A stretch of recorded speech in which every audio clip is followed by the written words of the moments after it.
What's up, everybody? Dog 1985. There's levels to this. Hey, quick video for you guys tonight. This is not a console war channel. However, I want to talk to the console players.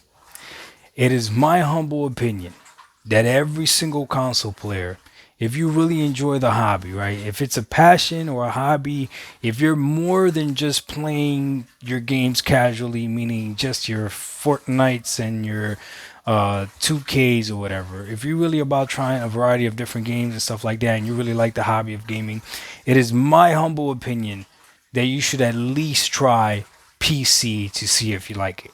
And when I say you should try PC, I would say give it at least 30 days, 29 days, whatever the warranty is on the PC. If you buy a pre-build is, give it a try and see how you like it.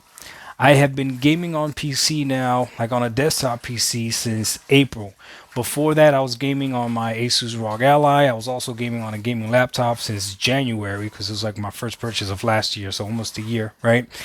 And I gotta be honest with you, it is probably the best move that I have made in gaming. To be fair, I did leave from the Xbox Series X, which was a disappointment to me. I know a lot of people like the Xbox Series X, and again, this is not a console war channel. It's just for me, I didn't like the promise of 60 frames per second, and a lot of their main titles, Xbox titles, didn't even drop at 60 frames.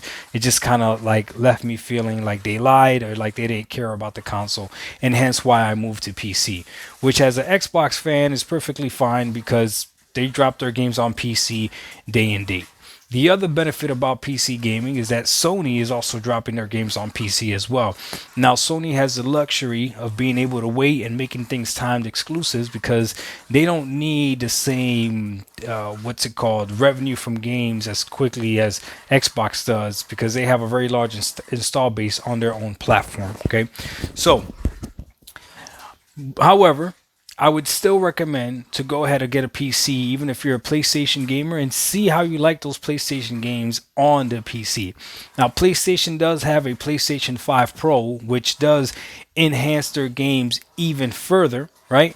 However, if you get a nice PC, the PlayStation 5 Pro is not going to be able to compare it to it. And not only that, you would get the PC not just for PlayStation games, but for other third-party games as well. Not just for the select few games that are PlayStation enhanced. Even though there are going to be more games that are going to be PS5 Pro enhanced, even Xbox is making games that are PS5 Pro enhanced. As ironic as that may sound, they sure are. Okay, so another benefit of PC gaming is definitely Steam. I'm sure you guys have heard it. The Steam sales are ridiculous. Sharing your games on Steam is extremely easy as well. And just a variety of different inputs that you could use on a PC is really nice. Being able to upgrade your PC is something that I look forward to in the future as well. So I have a pretty low end PC and I'm still enjoying gaming. Being able to game at whatever resolution you want, or whatever frames you want, turning off graphic settings here and there, at first sounds intimidating, sounds like it's something like you might not want to do, but it is amazing to be able to have all those options. Then the beautiful thing is that there are options that you can execute if you want. There's plenty of times where you could just turn on the game, let the game figure out what your hardware you have, and it'll optimize for whatever hardware you have, and you just run the game that way. You can do that plenty of times. And if you have a very powerful PC, you probably never have to change settings unless you really want to. Okay, the lower end your PC you have, the more you have to tinker with settings. That's just the reality of it. But you're still going to be able to play games for a while, and that's another benefit about PC gaming is your backlog lasts you so long, and it's nice to be able to go back to older games, especially if you have a low end PC like I do, and play those games at high resolution, high frames, because again, it's a lower end PC for these times, but for when those games came out, it would be considered a high-end PC. So it's almost like getting these old games remade and remastered already. You know what I mean? So it is amazing. It's beautiful. I highly recommend it. Playing games at 60 frames is great. It should be the standard. It is great. Again, however, playing games above 60 frames is better. How much better depends on the game, right? But you could definitely feel when a game is smoother. That's the best way I could put it to you.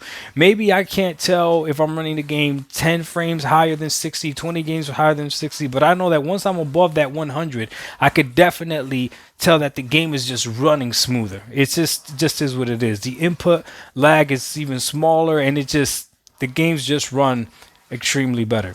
So again, I highly recommend that every single console gamer tries gaming on PC. Give it at least 30 days. See if you like it. The one advice that I will give you, and I'm going to keep yelling this from the mountaintops, is I don't care what research you do, whatever.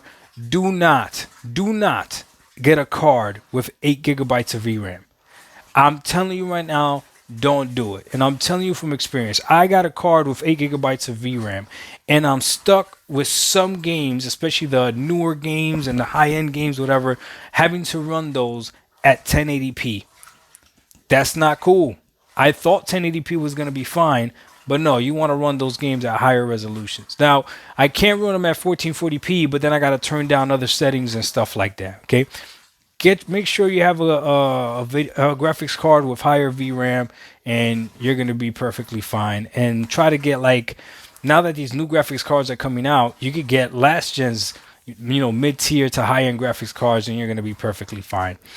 Trust me, for the small little annoyances that you got to deal with PC, and yes, I'll be honest with you, sometimes you got to deal with annoyances here and there. I promise you, it is fully worth it. And if you're saying that you want the console-like experience, Steam is already there. There's other third-party apps that can do the same thing as like what consoles do to a certain extent, right? So there's really no excuse in 2025 as to why not to try a PC. And again, if you really do like video games, I promise you, playing games on a PC is a completely different experience than playing games on console. The console experience is cool and everything, but I promise you the PC is better. Again, that's just my humble opinion, okay? Doc Dog 185. There's levels to this. We out. Peace.